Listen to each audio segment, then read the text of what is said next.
Hello mga kamag-anak, ito nga pala yung hinahalo namin sa buto ng mais bago itanim. Hello mga kamag-anak, magandang araw sa inyo. Nagpapatanim na nga pala tayo dito ng mais, kaani lang natin nung nakaraan. So yan, sa mga nagtatanong mga kamag-anak kung ano yung distance nung tudling. So yan, nagdala tayo ng metro para sukatin.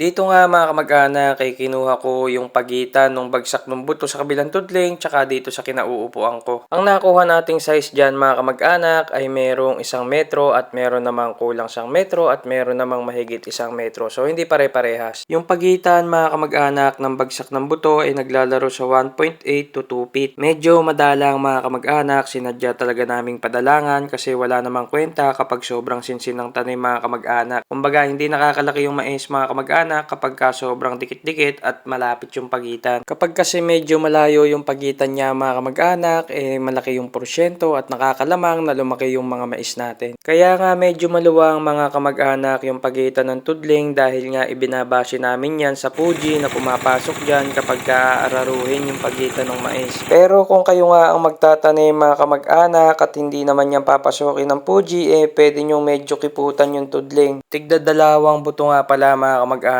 yung kada bagsak niyan, no? Tapos tinatapakan muna yung tataniman bago ilaglag yung buto, tapos tatapakan uli dahil nga medyo tuyo mga kamag-anak yung ating taniman. Sobrang tindi nga kasi mga kamag-anak nung sikat nung araw. Nung umani ko mga kamag-anak, hindi ko agad pinaararo dahil nga sobrang basa pa yung lupa. Isang araw lang yung lumipas mga kamag-anak, isang maghapon lang, tapos pinaararo ko na kinabukasan, ganito na kinalabasan ng lupa mga kamag-anak. Kumbaga medyo tuyo na siya. Tanim na to.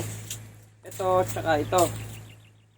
Tapos ito mga kamag-anak, kung mga hindi maganda yung basa ng ating lupa, ginuguhitan na tong pagitan para dito papadaanin yung tubig para mabasa tong dalawang butas na to, yung dalawang pinagtamnan. At kung ikaw nga kamag-anak ay nakarating na sa part ng video na to at nagustuhan mo yung ganitong klase ng mga video, huwag nyo po kalimutang mag-follow para updated po kayo sa mga susunod pa nating mga i-upload. Maraming salamat po mga kamag-anak. Paalam!